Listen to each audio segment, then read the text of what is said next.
So what is your budget looking like right now? Well, my budget right now is way different from before. So my budget when I first started into the journey of even thinking about finances, like we talked about in previous videos, super broke, and then read the book, and then after I read the book, I started saying, "Hey, I'm gonna do a budget." So my budget was really because the income was very low at the house. It was just bills. Even after, talking about, volunteering to deploy to Iraq and paying off debt, the money was still low because I came back and I didn't have a job. And then, so it was mortgage, and then the car was finally paid off, credit cards were finally paid off, but also had utilities. I lived in Texas at the time. Utilities for just lights was around $300 a month. Then, water, gas, and all that stuff. And then, of course, you got to have some spending money also in there. And I was always looking for the spending money and stuff like that. So that's how my budget started off. But then as I more developed in the journey, it became more of forget the spending money. I mean, I still have some, but forget the spending money and more focus towards investing and things of that nature. So when we first started off, we did the budget. I was only allowed, or I allowed myself, $50 a month to spend. And in me, I partake in the good things in life, like alcohol. But so my budget, my $50 spending budget was gone like the second day of the month. So I was just sitting here, couldn't wait till the next month. But I still stayed disciplined. I still stayed disciplined in that time where I wouldn't go blow the budget, even though I wanted to go drink or go out to eat or something like that. Once my $50 was gone, it was gone. I had to put myself on punishment because I had the goal of it's something bigger than just, oh, let's go out and have a good time. Oh, let's go out and have a good time. I had to start thinking about different things like, hey, what if I'm in a situation like I was before when I was dead up to here and I couldn't make it out? So I was more scared of going back there than I was of, hey, I want to go enjoy life. So hitting rock bottom for me really was that thing that that was the fear of not going back there. So like I said, I'm not gonna lie, I would blow my $50 like 1 or 2 days in the month. And then I got 28 days to just sit around and wait, sit around and wait, sit around and wait. And like my family, groceries is a big expense for us because we eat a lot. But that's how it was going forward. But then after incomes rose, expenses got lower, even with mortgage payments, rent payments, and things like that, it became more of a reverse cycle. And like you were saying about you take your investments first and then you level in everything else and you just make sure everything else you live within those means. I mean, I remember times where the budget was so tight where my wife would unscrew the light bulbs in the house to cut down the electricity bill. Everybody in my house probably damn near need glasses now because we didn't have no lights for the first couple years because of just to save, just to find ways to save. But the thing was finding ways to save, not just, oh, I work, so I deserve to keep the lights on if I want to. I deserve to go to Benny Hondas and then go grocery shopping and go blow the money because I want to. It was being strict with ourselves, and I always told myself it'd only be temporary. It'll only be temporary while I'm in this situation. And lo and behold, it was only temporary. So after we started figuring it out and then income started rising, but we didn't increase our expenses. We didn't, like you said, once we got raises, we didn't go say, oh, well, manager, they got to drive a BMW or something like that. I still kept the same truck that I got in 2005 when I got out of the military. And actually, I just got rid of it last year. So it was 15 years in the game for me.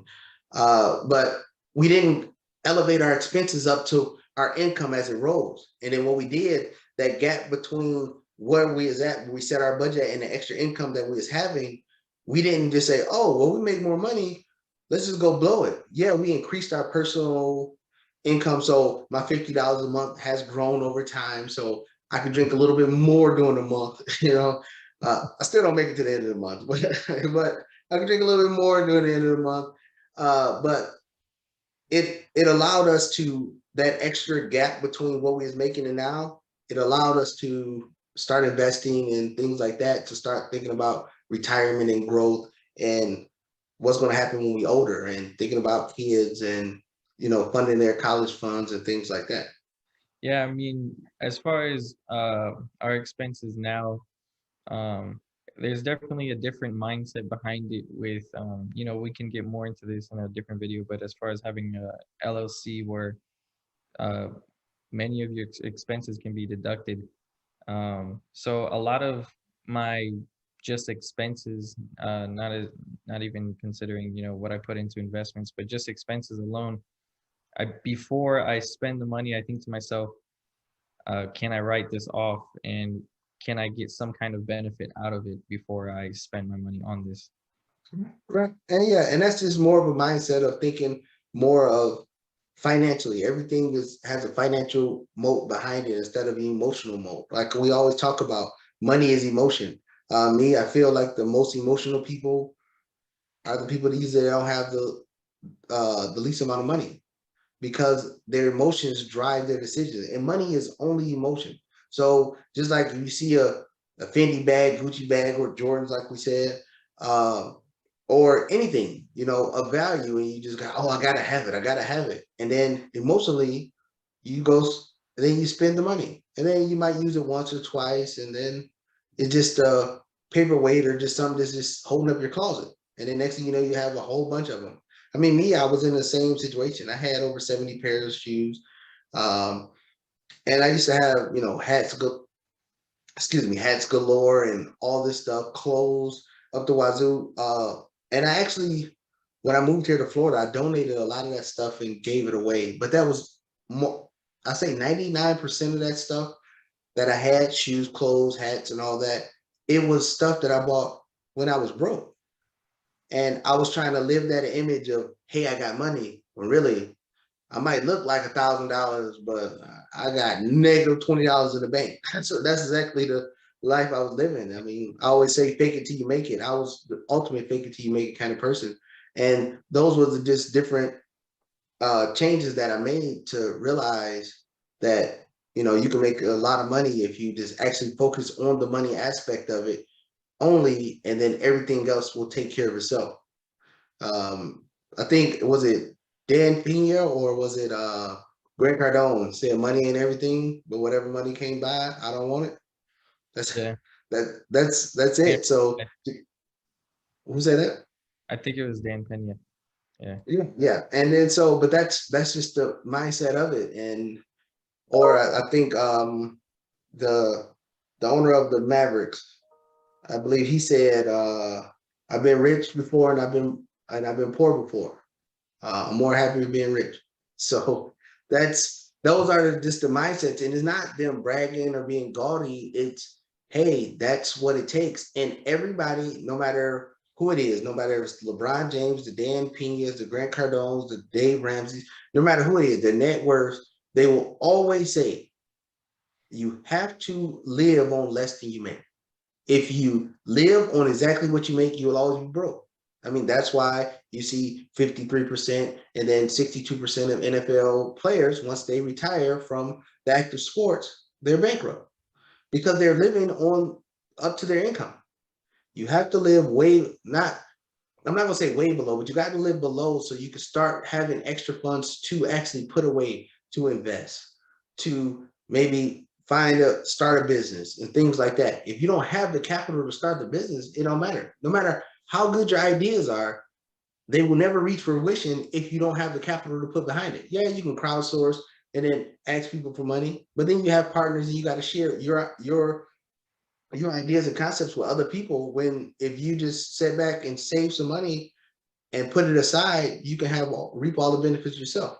I think Damon John said the most, what is it called? Intuition. The smartest ideas or the best ideas in the world is in the cemetery. And it's because they never had the capital to put their ideas to fruition. And that's what this channel was about, trying to get people to start thinking more financially minded instead of the emotional side, or more of, hey, they said this, they said this. They think more on a financially motivated side to see not to how I can spend money, but how can I accumulate money to eventually get to where I'm going. And like I said, budgets, it sounds like a bad word. Everybody call it the B word, but it's not a, hey, we stuck here pinching pennies forever. Once you start getting that gap, and then people will continue to work and get more money and get the annual pay raises and get the promotions at work. Just long as you don't bring your expenses up to your income, then you have extra. And when you have extra, you can start putting it away into other ideas, other ways to get passive income and start bringing income in the house from not doing work at all. So that's my mindset on the budget at all. But like you said, we flipped it around and we invest, and then we live off whatever we're not investing because we know the returns that the investment will give us.